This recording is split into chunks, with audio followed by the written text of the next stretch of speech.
అమ్మా నేనిప్పుడు మాట్లాడితే వాళ్ళ పక్క వాళ్ళేమనుకుంటారు? అమ్మా నేను ఎంగేజ్‌మెంట్ ముందు మాట్లాడతానమ్మా ఖచ్చితంగా. అయ్యో! అలా కాదమ్మా!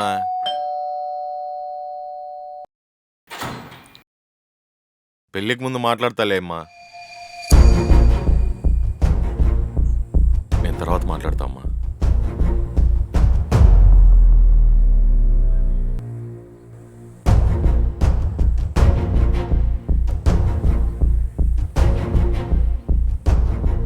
నేను లేకున్నా ఇల్లు నీట్‌గానే పెట్టుకున్నావు. నువ్వున్నప్పుడు గూడా నీట్‌గానే ఉండేది పూజ.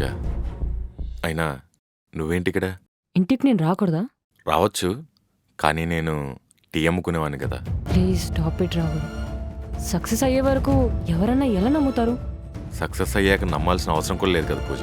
నువ్వెక్కడ 20,000 జాబ్ వదిలేసి లాస్ అయిపోతావని భయపడ్డాను. భయపడేదానివైతే పక్కనుండి ధైర్యం చెప్పేదానివి కానీ ఇలా వదిలేసి వెళ్ళిపోయేదానివి కాదు పూజ.